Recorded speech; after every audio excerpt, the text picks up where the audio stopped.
Good evening, good afternoon, good morning, good whatever time it is, wherever you are. Welcome once again to Full Fat Spoiler Chat, the show in which we, the folks at Nerd Caliber, talk to you about a recent piece of nerd entertainment and we go deep into it. So we talk about things that we like about it, things that we didn't like about it, what we think the themes or messages or tones or the larger pieces of it were, which means we have to, as it says in all the words around here, spoil it. What we're spoiling tonight is the Book of Boba Fett. Final episode was last night or yesterday. It drops very early in the morning on Wednesday.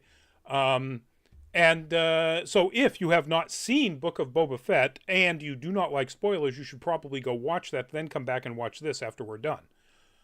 If you have seen it and or you don't care about spoilers, then absolutely hang around. Tell us what you think about it in the chat. Let us know what you think of our opinions of it. We'd love to hear all that sort of stuff. And who are the we that would love to hear that? I'm Rodney Brown, the editor-in-chief of Nerd Caliber, first-person shooter on Facebook as a cosplay photographer, Burley_adopter on Twitter, a couple of other places, mostly as a tech journalist. Joining me tonight is the man who started this whole shindig. Wow, so many years ago. Manny, introduce yourself. Hello, everyone. My name is Manny. I'm the founder of Nerd Caliber and co-running it with my man here, Rodney Brown. And yeah, let's get into it. All right. So as we always do, we'll start with what the heck are we talking about here?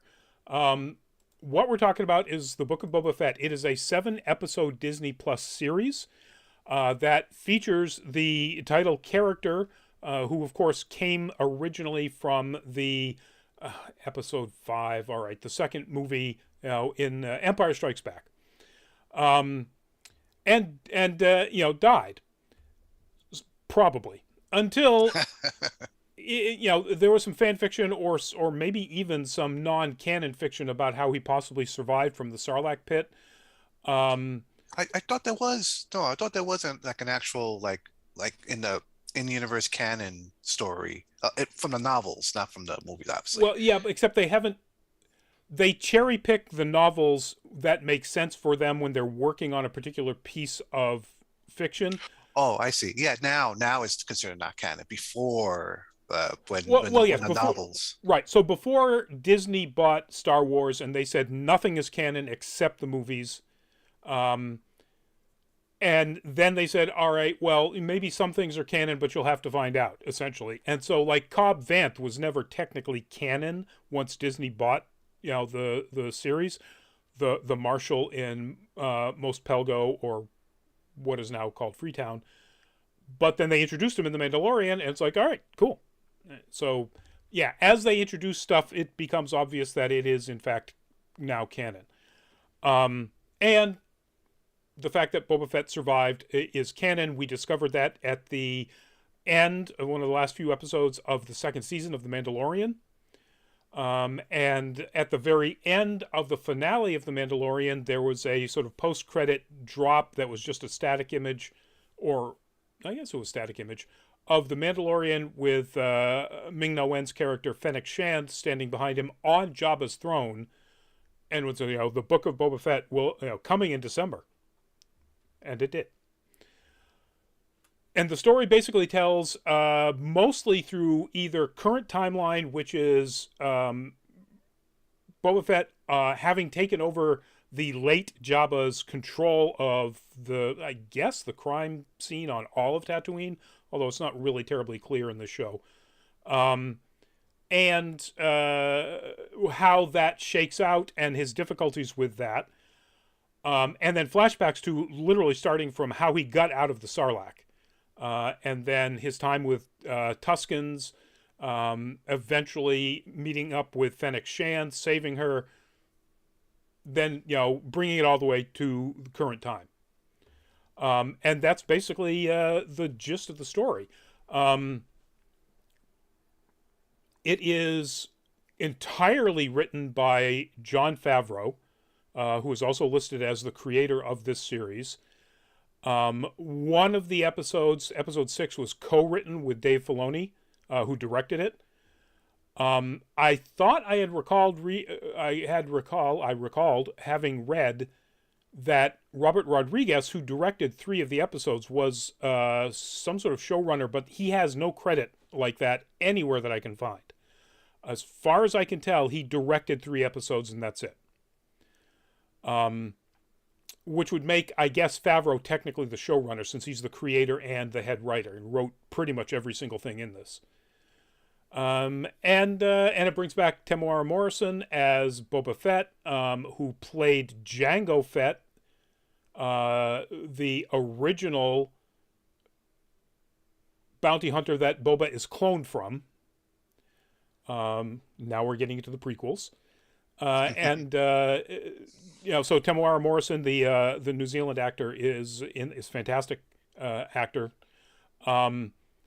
That's pretty much it. So what we do at this point is we start talking about the things that we liked about it. What worked for us, what did they try to pull off and succeed at. So Manny, what did you like about the Book of Boba Fett? I'll start with my favorite things. I love the appearance of Luke Skywalker and Ahsoka. I love the Mandalorians subplot. Mm-hmm.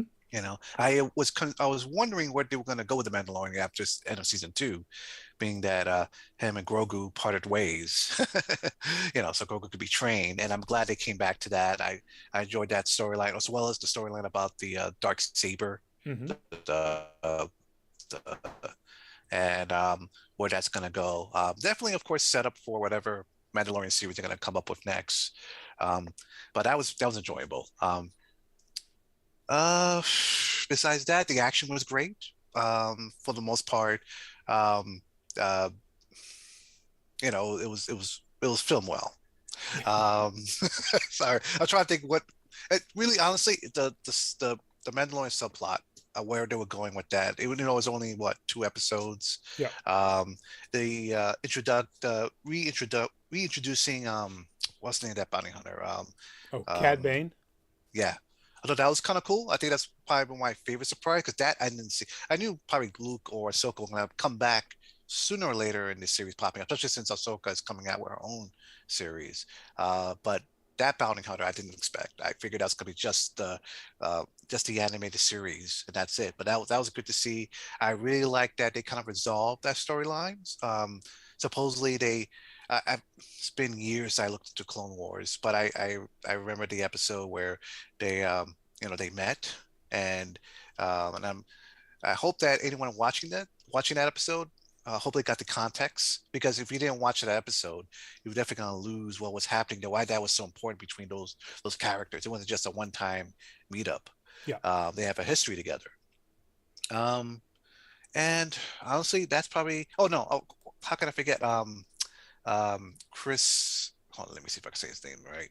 The bounty hunter, the Chewbacca bounty hunter, but the Wookiee bounty hunter. Chrysanthemum. Chrysanthemum. Very nice. That was great to see him there. Again, unless you read the Star Wars comic books, you probably wouldn't know who he was. But it was great to see him there. There were certain things I thought they could have done a little better, but his appearance and how they include him into the main plot was pretty cool. Yeah. I got to say, so I think what ultimately, as we get through this, and what people are going to discover is, you're literally saying everything except the Boba Fett story. I'm trying not to go over. I'm trying to be patient. I agree. But before I get into my stuff, anything else you want to highlight as particularly? That's really it, honestly. All right. I'm basically with you on the same thing. I think that when it's good, the production values are outstanding. It uses the LED fish tank thing like The Mandalorian does, and you can't tell that not a single bit of this was not filmed on some sort of location.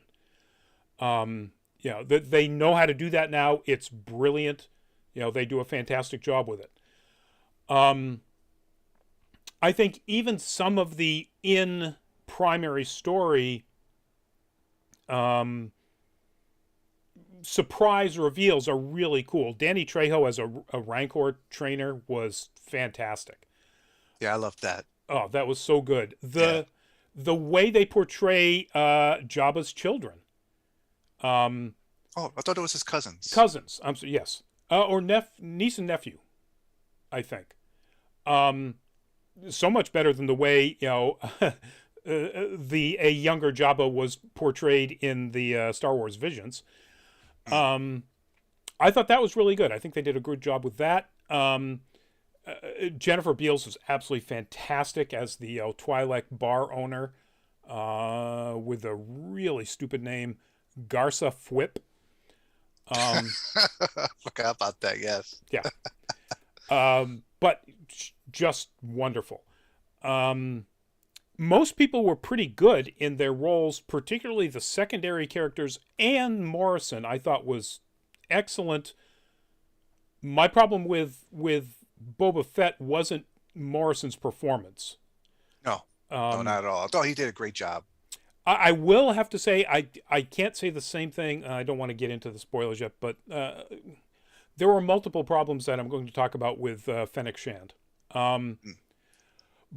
And one of the other things, some of the surprises in here as to who was cast in certain things. So Phil Lamar did the voices of at least two of the Mos Espa crime lords. So Wow. include and the mayor. So whatever that race is with the ribbon hammerhead thing, that was Phil Lamar as well. But the modifier, the one that basically saved Fennec Shand,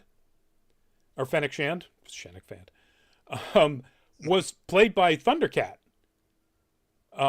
And I was like one of my favorite living bassists and musicians in general, but certainly as a funk bassist, Thundercat is amazing, and I had no idea that was him.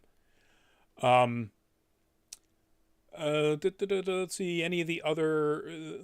I thought there was one other kind of really cool surprise. Oh, this isn't so much a surprise as I'm not really sure why IMDb is doing this. Mark Hamill is credited as playing Luke Skywalker, and he did nothing. Not even the voice. The voice is AI generated. Yeah. Yeah, I was reading a short thing on Twitter about the guy who was his body double in a sense, and how he did all the acting for that. Yeah. So the on-set performer is somebody named Graham Hamilton. Mm. So yeah, I don't. I got a shot of Luke here somewhere, right? Oh yeah, there we go. It's from episode 6, the next to the last episode. The facial replacement technology in this was way better than the season finale of season 2 of Mandalorian. It was okay then. You couldn't tell that this was not somebody who looked exactly like that person that was just on the screen. Like they had given somebody facial surgery.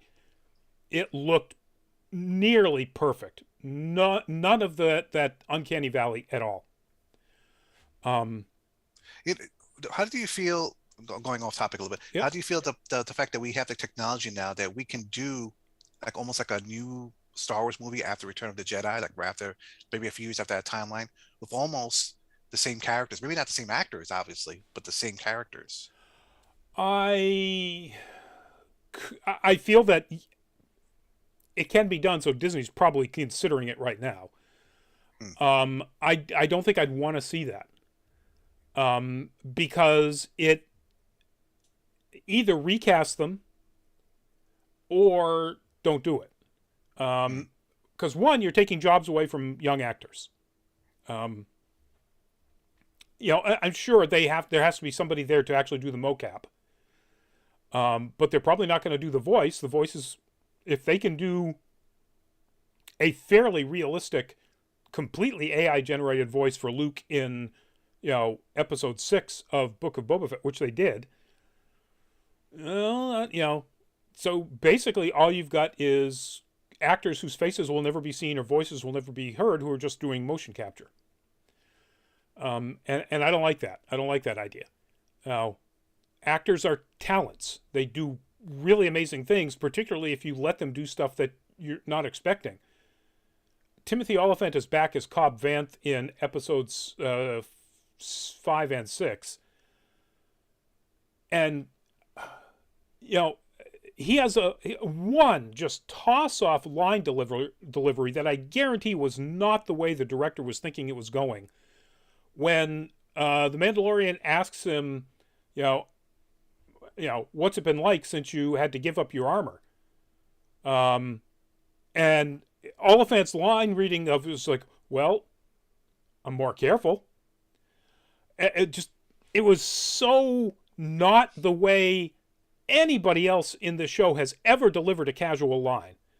And it's like, that's because there's an actor doing that who thought that this is the way I want this character to sound, and it was wonderful. And you're not going to get that. There is nothing in the performance of Luke, the AI performance of Luke, that was anything except generic. It was 100% flatline acceptable. And that was it.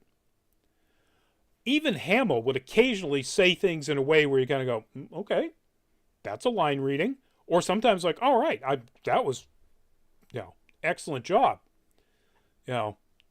Imagine an AI delivering the verbal slapdown that he gave to Kylo Ren at the end of Last Jedi. I don't think you can program that. So anyway, yeah, I think it can be done. I don't want to see it. What about you?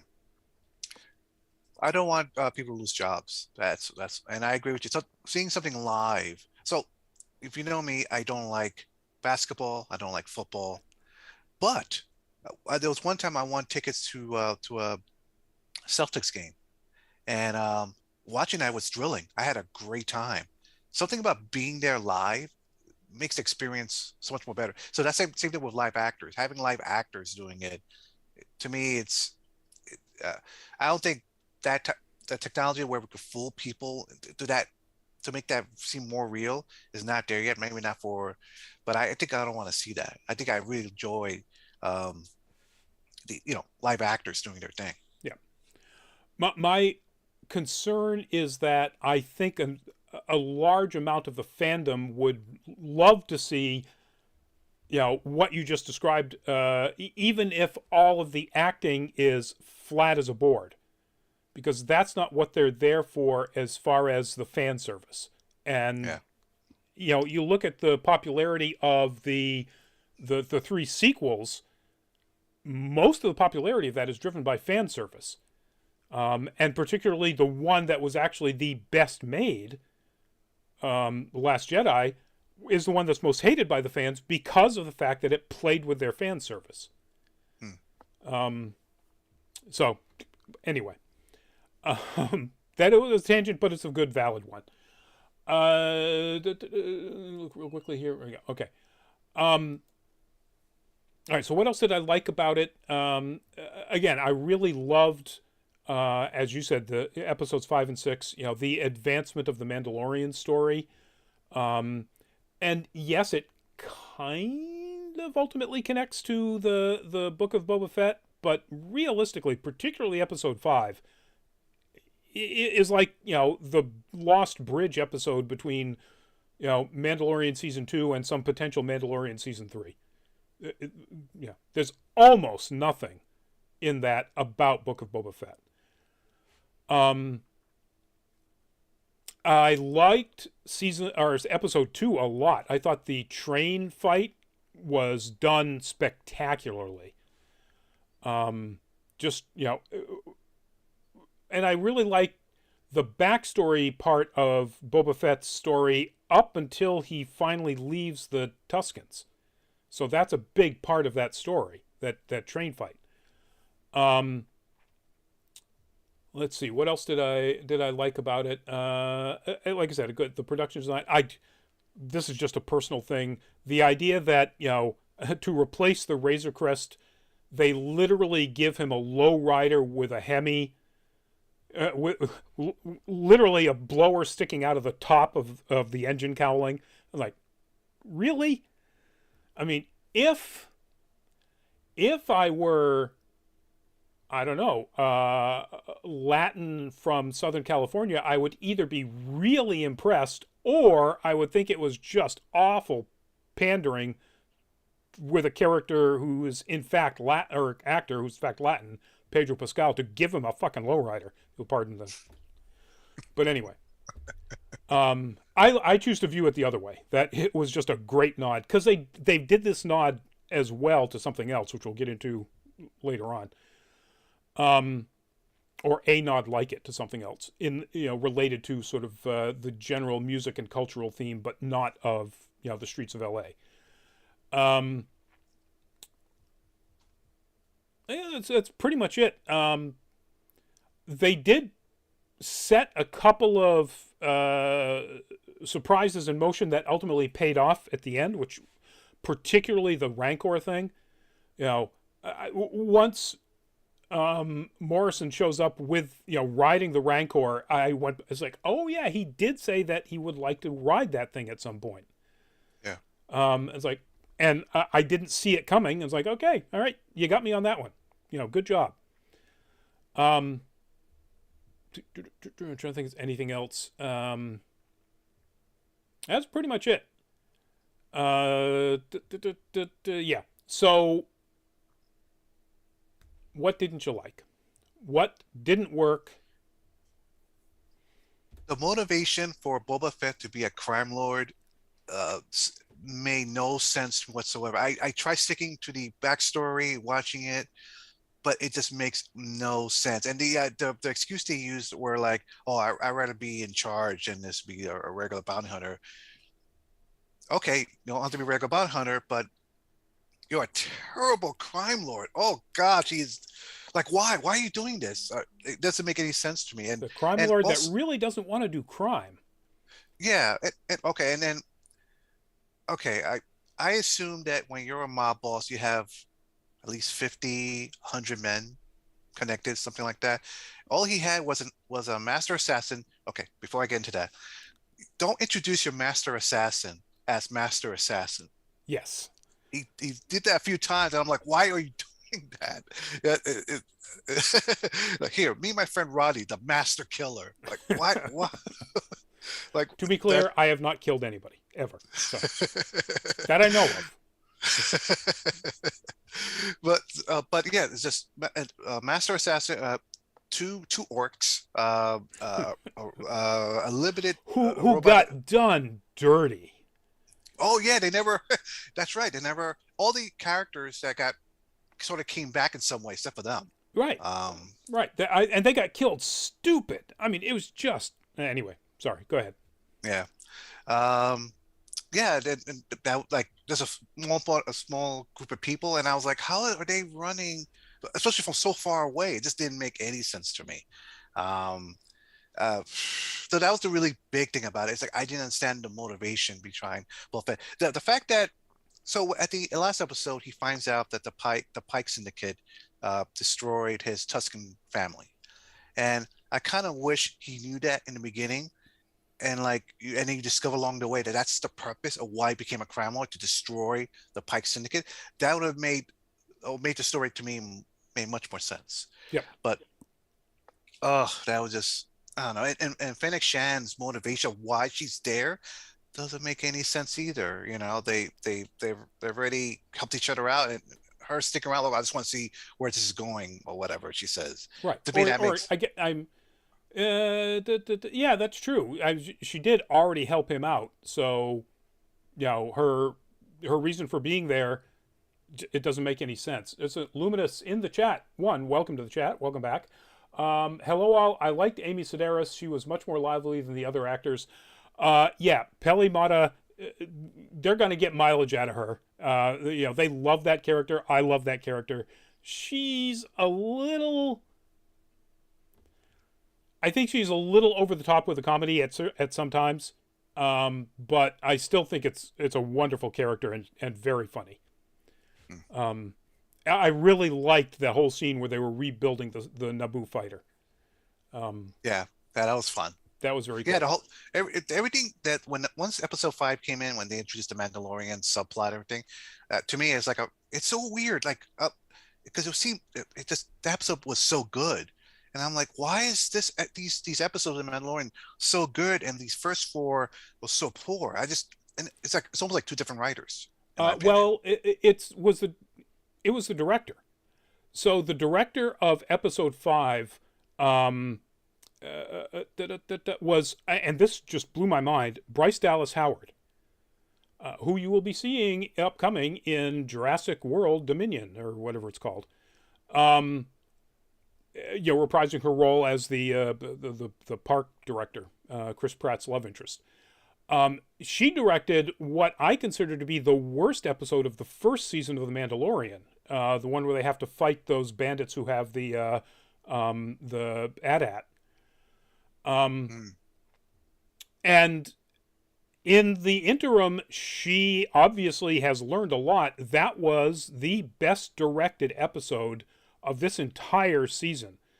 Um, episode number 2 was directed by someone named Steph Green, who is an absolute genre television veteran. Watchmen, The Americans, I can't think of, like a ton of shows you've seen. Mm. One or two episodes each, but she's done for years and years and years. She's been one of those people that they call on to do genre work. And it showed. But so yeah, so that's I think the reason why episode 5 worked so well is one, I think Favreau knew what he was doing with Mandalorian a lot more than he does with Boba Fett. And two, Bryce Dallas Howard just killed it compared to every other director in Filoni was good. He actually directed episode 6.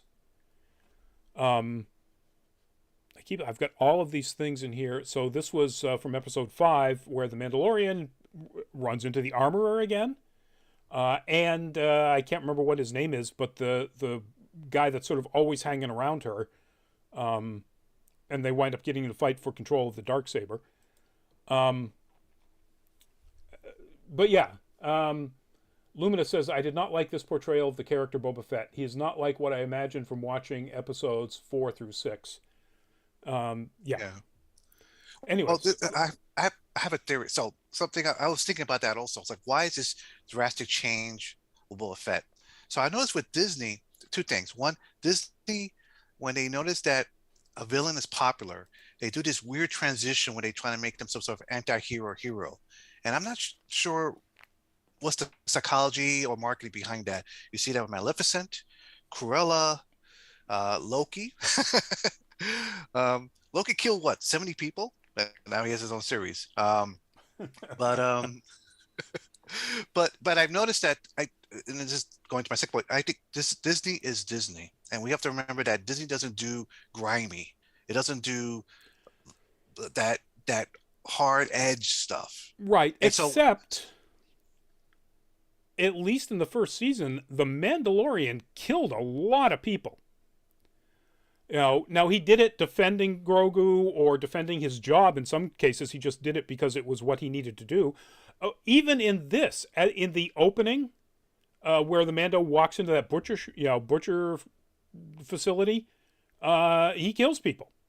mm, well, yes, I meant more like the tone. So Yes. like if you look at something like Peacemaker, which we'll talk about in a few weeks from now, and the tone of that, I think it needed some of that.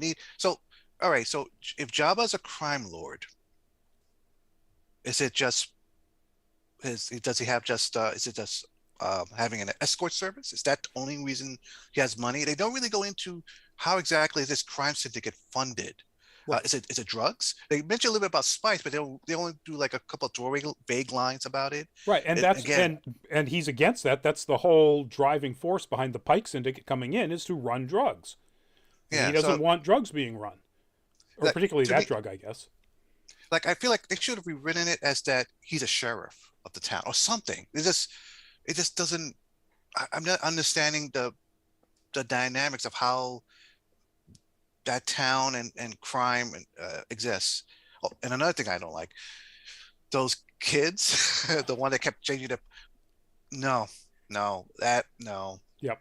Uh, No, we should go back and prepare ourselves at the fortress. No, no, no, let's stay here at the this area where we just what got this area that's got blown up, and let's stand right here and make our stand. No, that's a terrible idea. No, we gotta save the people. Like no, no, you don't get it. No, they don't. They most likely won't go against the people. They're gonna go against Boba Fett and his crew. The reason why this place blew up is because Boba Fett owns or has his business there. That's the only reason why that got blown up. Yep. You know, Pike. Obviously, the Pike Citizens want to destroy the whole town because they're trying to make money selling spice in that town, city, or whatever. So there's this. Again, it's like there's a lot of elements about this series that just doesn't make a lot of sense. Yeah. And like, so the image up here right now is the mods, the kids on their scooters, the Power Rangers. They've been called a lot of other things. They're called mods allegedly because they all have body modifications. It is absolutely 100% a nod to the 1960s British youth gang movement, the mods. They're riding scooters like the mods did. They rode Vespas, but even their costumes, their accents, they're all British, which is not the same for the rest of the actors in this show. And their costumes definitely reflect sort of British-esque styles.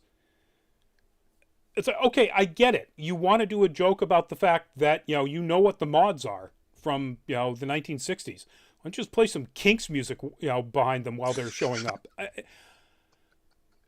To have them be like this for multiple episodes, and like every time they show up, it's like, yeah, I get it. You know what the mods are. Harry Brady, welcome to the chat. You're here just in time for us to start to catch us ranting. You missed what we liked about the show, but we're ranting about a lot of things, and right now I'm ranting about those idiotic mods. Here's one of the things about the production design of this particularly, and to some extent some of the other, the only other show is The Mandalorian, even though it's had 2 seasons. It is particularly the mods themselves. So if you look at Scad, the black guy with the gray and black jacket, his facial mods look worse than Locutus of Borg. I mean, they look like some bad cosplayer or learning cosplayer. There's no bad cosplayers. It looks like some learning cosplayer who had not quite yet figured out how to make these sort of attached prosthetics. In the end of Empire Strikes Back, we watch Luke get his new hand, which looks exactly like his real hand, and the only reason you know it's a robotic hand is because they're working on it. His skin is opened up and you can see, the robotic actuators inside. If that technology exists for a poor farm boy, years before this ever happens, why do these mods look like, I don't, again, still learning cosplayers? It doesn't make any sense. Drash's robotic, Iron Man colored arm, it would be an arm, just like Luke's was. Anyway. The worst scene of the whole series was when 2 of the mods were carrying the Wookiee assassin, their friend. You know what I'm talking about? Yes. Yes. And then you see some more of the Pike Syndicate people come around, and then they stop what they're doing. They're injured and bothered, and they all. So it was one thing to grab their weapons and they're shooting, but that one modder does this spin. That's scary. And then shoots, and I'm like, what purpose did that serve? It wasn't even cool looking. When I saw that, I literally went. This one was directed by Robert Rodriguez, one of the 3 he directed. And I went, this is the finale we're talking about. And I went, Rodriguez, you are not John F. and Woo. Don't. Everything else about this has been as realistic as possible to try to make it believable because it's silly. And you put in a John Woo spin. You ain't John Woo. There are no doves going off around it. It's like, stop it. Anyway. I have to say I'm really disappointed with Robert Rodriguez. I like his work a lot. I liked a lot of his movies, things that he's worked on. But the episode, my least favorite episodes are the ones that he directed. Absolutely. I don't know what it is. I mean, you look at this and, you compare Desperado, his part in Grindhouse, any of the from Dusk Till Dawn. Any of the stuff he's done so much better work than these 3 episodes. They are hands down the worst. So he directed episode 1, episode 3, and the finale. And on Rotten Tomatoes, episode 1 is pretty high because it was the first episode. Episode 2 is almost the top. Episode 5, of course, is the top with Mando. The bottom 2 essentially tied, although the finale is the worst. It's absolutely the worst rating. Is episode 3, which he directed, and then episode 7, which he directed. Luminous, I do not find westerns to be an interesting genre, so I do not like the decision to make Book of Boba Fett and the Solo movie westerns. I don't know, the Solo movie wasn't quite so much a western, but I get it. It was more like a heist movie. Yeah. But I can see that. I can see that perspective. I do like westerns if they're well done. And there are westerns out there. Well, I mean, if look at the currently stupidly highly nominated Power of the Dog. Watch that. It's amazing, and not just because of Cumberbatch. Everybody in it is absolutely riveting, and it's a tough watch. It really is. But it's amazing. But yeah, I can see that. And if you're gonna do it though, do it right.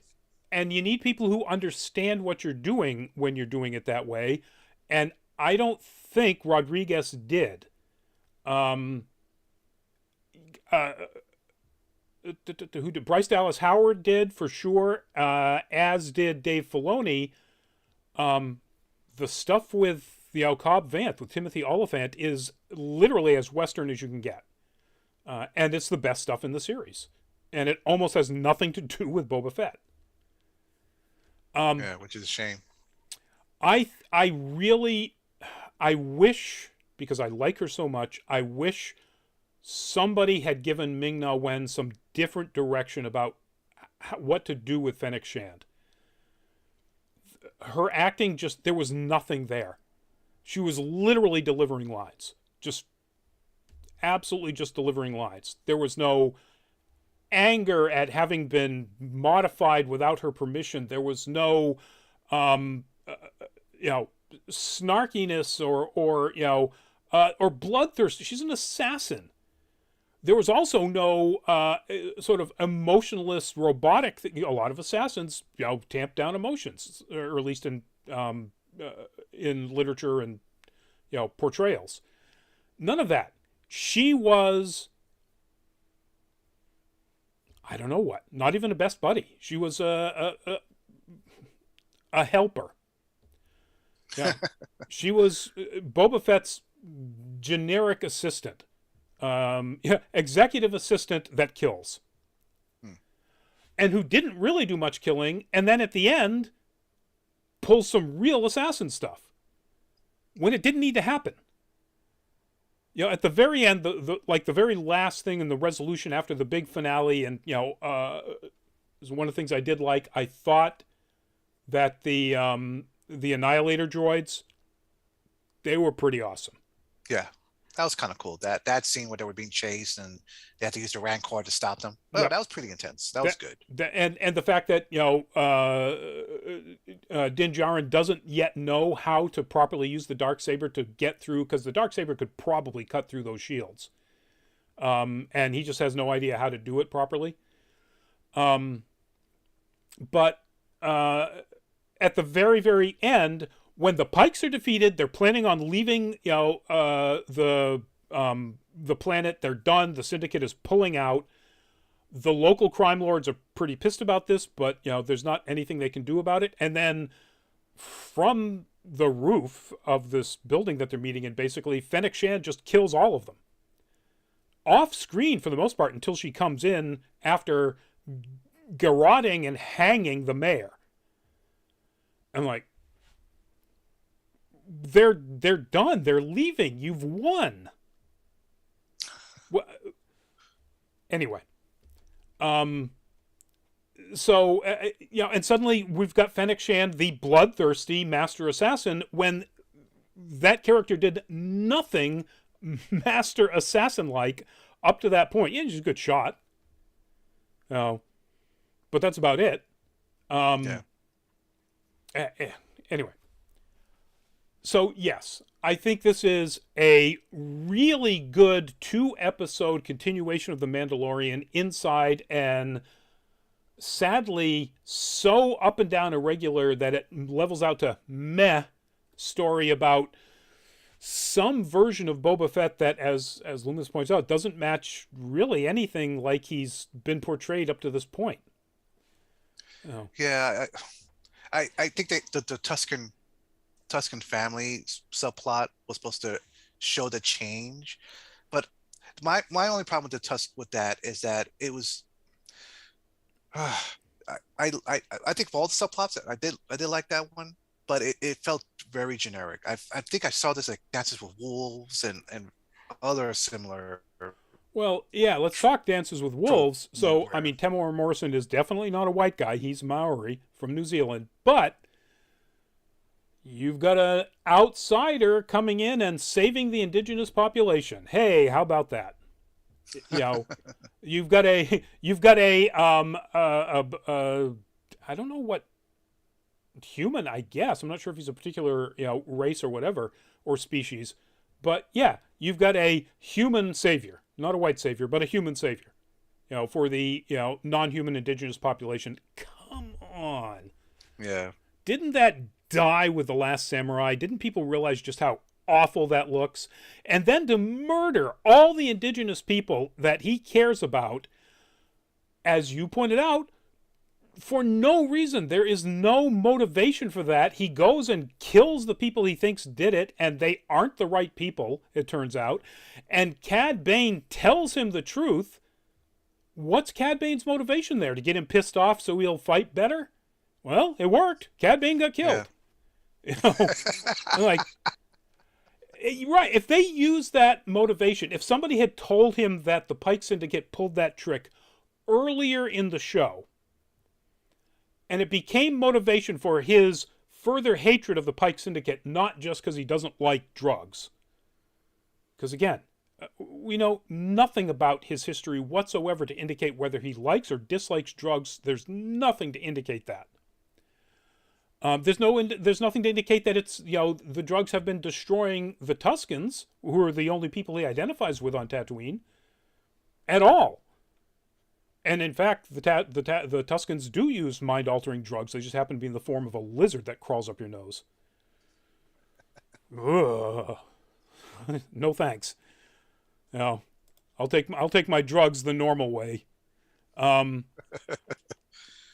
Well, I at least 10 years from now, I look forward for the Cad Bane series where he gets saved by the Tauntauns and then learns to become a better alien or whatever through them, and leaves his bounty hunter ways to become, I guess, a crime lord of something. That would be cool, except I would really rather it be the Ewoks, because if we're going to have somebody slaughtered for motivation, let's do the Ewoks, okay?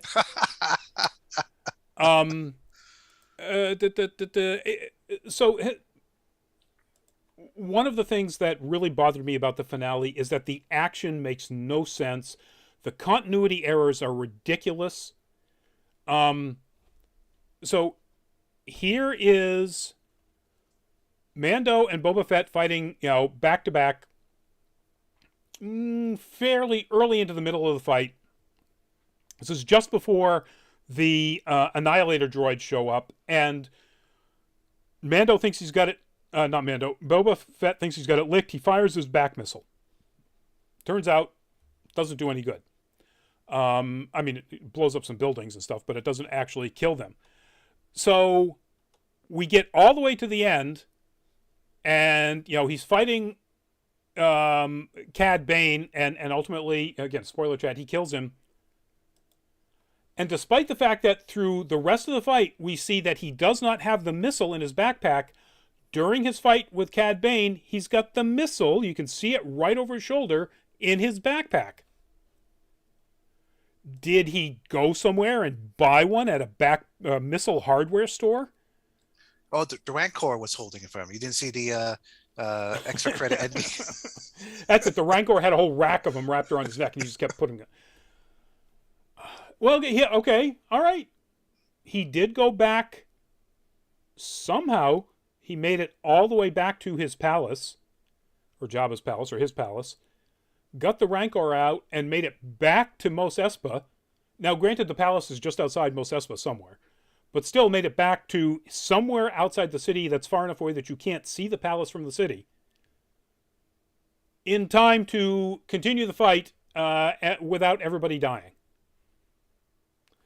When there's two droids that are literally called Annihilator droids. Anyway. So yeah, okay, you're right. Maybe he could have picked up an extra missile while he was back there getting the Rancor. Could happen. Or it could be as stupid as the fact that Chrysanthemum gets the snot beat out of him, gets sliced up. It's, he's clearly bleeding. And then later on, he has very few wounds on him whatsoever. Like, do Wookiees have, like, Wolverine healing powers? I don't remember that. Might be true. Anyway. If nobody's, obviously Favreau and nobody else is listening to this, I really hate to say this because I really like Robert Rodriguez, but don't let him touch this stuff again. Yeah. Or not unless he's like really supervised. I don't know whether or not it costs too much for you to go back and do reshoots. If you're the guy in charge, Favreau, and you are. Although Rodriguez himself also has an executive producer credit. So maybe he was at the same level and therefore you can't turn to another executive producer and say, hey, no, that doesn't make any effing sense. Go, reshoot this. But it needed desperate reshoots. Now, granted, they probably had a very short time. Who knows how long they've had, how long before they made the announcement or even showed Boba Fett in The Mandalorian Season 2 that they were already working on this. Maybe they had already started filming some of it. Or maybe they really did just have a couple of months. But yeah, that's pretty much it. So, Manny, did you think there was any cohesive theme or tone or message to take out of this?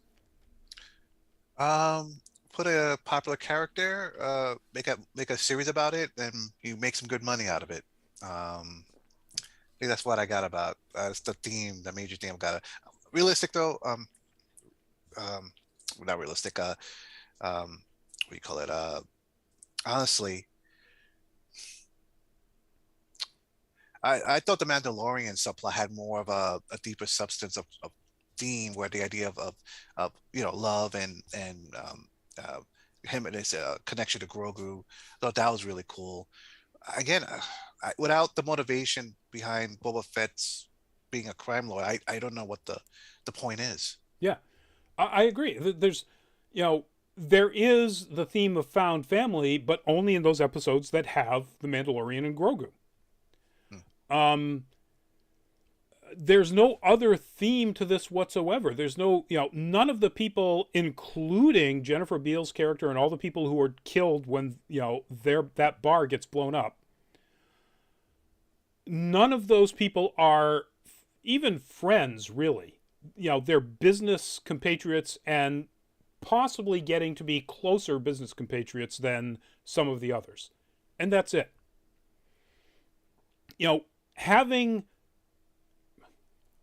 There's no motivation whatsoever for any of the people who showed up to show up, except the mods are being paid, the Gamorrean guards are being paid, Fennec Shand is probably being paid, although we're still not sure what her motivation is. And then why the people of Freetown showed up, other than possibly to try to get some sort of revenge on, for Cobb Vanth. It just doesn't make any sense. They're not friends. They are not promised pay. Now, it's just, there's no, friends help each other. There's no anime. It's all about friendship or anything like that. There's nothing. And there's no real anti-hero motivation. Boba Fett, like you said, has absolutely no motivation for wanting to do what he is doing, for wanting to become a crime lord. We don't understand why. If we understood why, then there would be a theme behind that. Ambition or power or something. Nothing. So, yeah, it's just all over the place. It doesn't gel ultimately at all.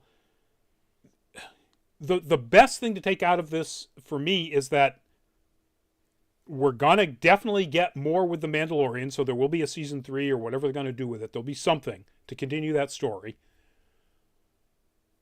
And maybe there'll be a Cobb Vanth series. Because at the end, even though Cad Bane seems to have killed him in episode 6, the very last shot, and why they end the Book of Boba Fett on this, I have no idea.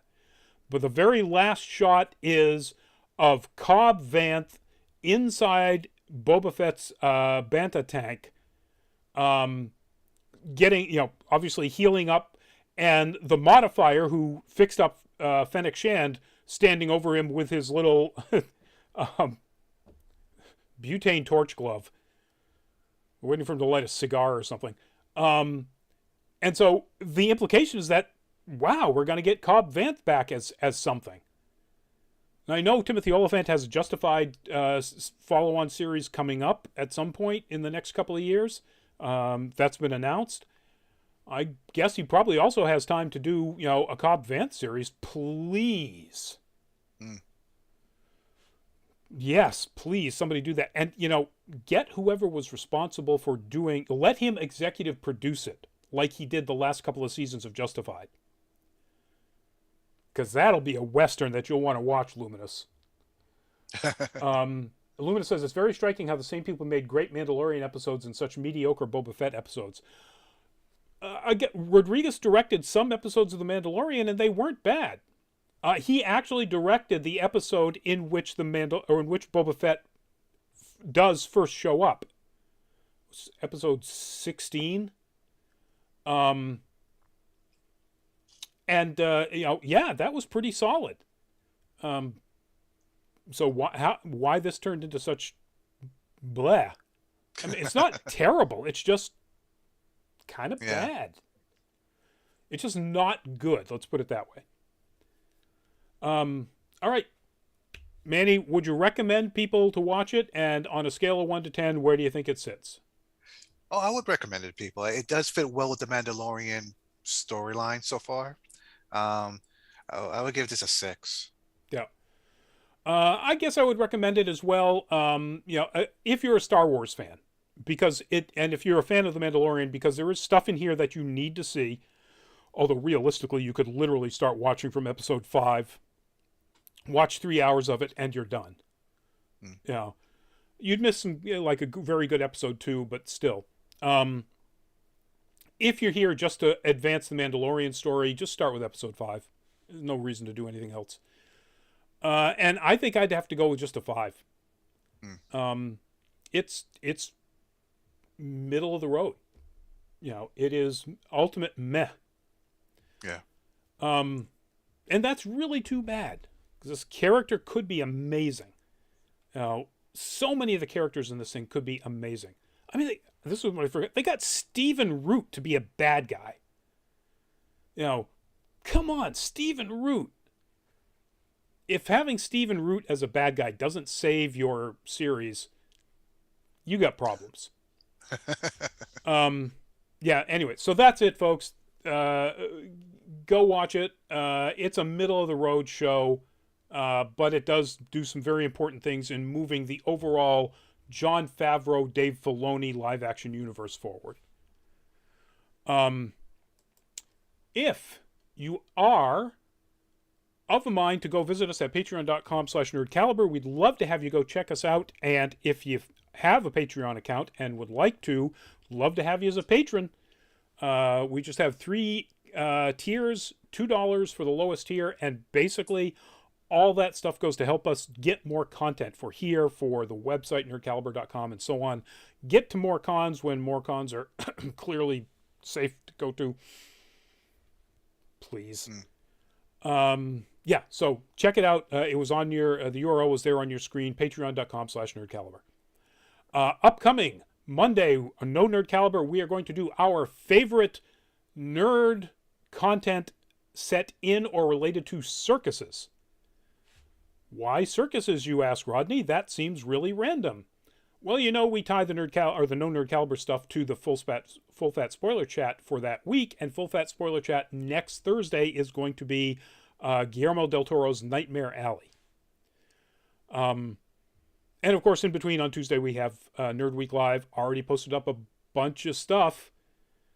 I guarantee that we will have a roster on so that a couple of people can come on and rant about the the stuff that we just found out about Lord of the Rings, the Rings of Power. I might be one of them. So yeah, tune in Tuesday night, Nerd Week Live. And with that, anybody who is going to Katsucon, please be safe. We will not be there.